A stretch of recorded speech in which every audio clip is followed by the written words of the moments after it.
Hello friends, welcome back to another thrilling episode of Investigators in Cars Drinking Coffee.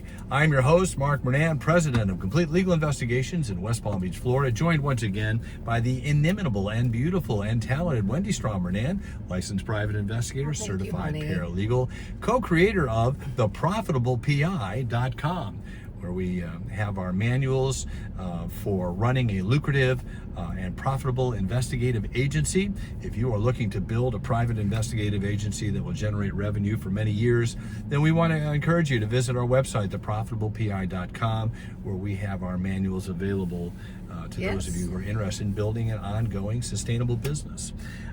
So again, a shout out to our friend Dave Hannes down in New Zealand, who recommended some topics for us to get back in the groove here. The last video we did was funniest moments as a PI. And this one we'll take a little different track. This is going to be scariest moments as a PI.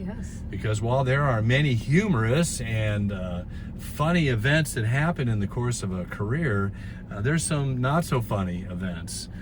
Some very sobering events as well. So we thought we'd kind of go through those. And some of the drama. It's like TNT. Remember that? We know drama? Well, if you're a PI, you know drama. You do. This video is sponsored by OREP Insurance and Working PI Magazine. OREP is a leading provider of private investigator liability insurance nationwide. Get your quote at orep.org today. That's have happened over the course of years, and some of them are quite memorable. I think, personally, the only time I've ever encountered actual physical violence was in, surprise, the jail. And we had a client charged with a capital offense, facing the death penalty.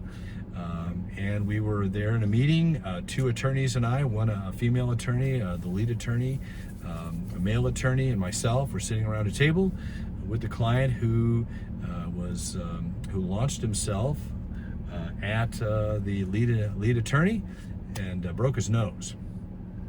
That was a moment. Yeah, I wasn't there. That was a moment. Thank goodness. And after there was a female attorney. There was a female attorney there, and the only thing that I could do after martial arts training for many years, the only thing I could do was fall on my back and not get hurt. No, that's not true. And get my leg between me and the client who was coming around the table. And the table. I heard you move the table to save the attorney. We got him against the table anyway, but it didn't take long for the, thankfully, less than a minute or so, but it seemed like a lot longer for the SWAT team, the jail SWAT team, to arrive on scene. And, I think the female attorney pushed the emergency button. Right? She did. Somebody got hold of it. We got hold of it. They responded, very quick, tout de suite, as they say in the French, but it was pretty intense. So that was, again, an act of violence that we really should have been paying attention for. There are signs. I mean, I take, courses in situational awareness, but, things happen. Things happen, and could have been a lot worse. So we're very grateful, that nothing worse happened. And that was, I think, my only, very good attorney and very tough attorney. And so he took it too. And but these are the things that can happen, and they, not surprisingly, they happen on the street. We had another encounter on the street. Why don't you tell that one? Yes, well, we have a double homicide case, and that's also a capital case. And Mark and I decided we were going to go out to the crime scene and just look at a few things. So we went to the crime scene, and Mark... It's a great part of town. Yeah, I don't remember exactly what happened, but not a good part of time. Somehow you got out of the car, or... Well, yeah. No, we were in the car, and all these people started approaching the car. Well, no, I think I was taking pictures. Oh, okay. Yeah, I was out taking some pictures of the street, and I was trying to let them know that, or just trying to, Yes. And then I'm sitting in the car, and all of a sudden I see all these people, walking toward Mark with kind of angry faces. The neighbors were curious. Yeah, it really scared me, and he was just so good about escalating it. Hey, De-escalating. De-escalating. They wanted to escalate. I wanted to de-escalate. Okay, and anyway, you might explain how you did that, because that was. I just talked to him. I explained to him, look, I'm not a police officer here. I'm here. There was there was a shooting that happened, and I work for the attorney representing one of the clients, one of the people involved here. And they softened up pretty quick. They did. I was amazed. I just saw it turn immediately. And I'm like, get in the car. It turned out fine. Actually, one of us gave us a little bit of information from there as well. So it turned out fine. But again, that was just recognizing the curiosity of people. It wasn't the best part of town. Yeah. I certainly didn't look like I fit in. Right. But you know, to Wendy's credit, she didn't honk the horn or call 911 or whatever. She just let it unfold, and they turned out to be, you know, at least reasonable.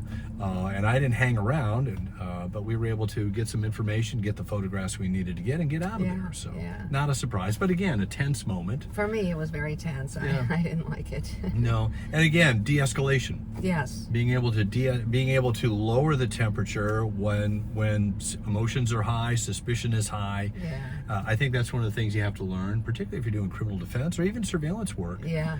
You're going to be in some areas that could be questionable. Yeah. And you need to have some good common sense, some good street sense on how you're going to approach that. Exactly. Trailer. How about not? Scratch that. How about the trailer we went to on another case?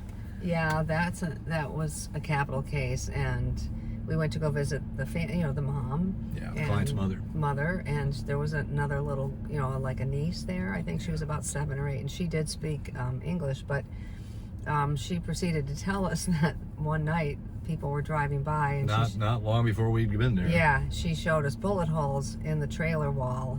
Yeah. From the street that they had shot in the trailer. So that seemed to get a little, tense. Yeah. It raised our attention level. Yes, quite yes, a bit. yes. It wasn't, and it's not surprising. No, it was a retaliatory thing, a gang case over here. Yeah, and they were trying to kill our client. Yeah, but the situation I think that concerned me the most is that this poor family's in there with a propane tank for heating their stove. Yes, and there are bullet holes like right through the kitchen there. Yeah, and, nobody was hurt, by the way. Thank goodness. Yeah, by God's grace, no one was injured over there.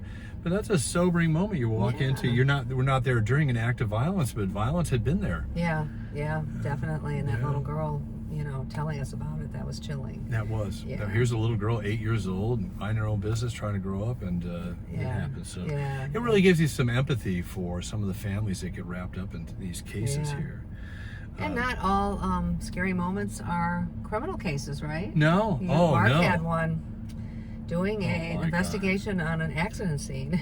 Yeah, we're on the Florida Turnpike and 2 lanes in heavy traffic, trying to measure these distances with a gentleman, an engineer who did crash scene evaluations.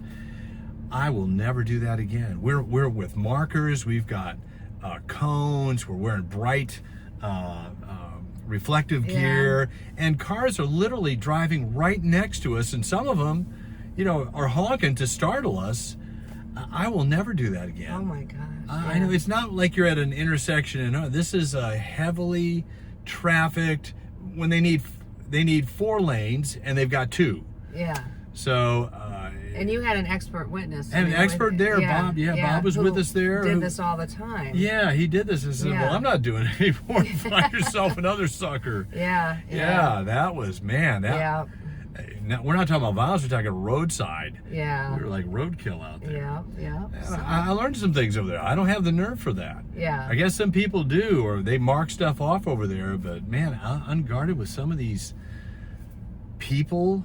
the crazy drivers. Yeah. Someone's texting, you don't even know. Exactly. And there you are. So exactly. Anyway, those are just some sobering moments that we've had, and there have been a number of those where perhaps the potential for violence is there, violence has already occurred there, or there's just a potential for something tragic to happen. Yes.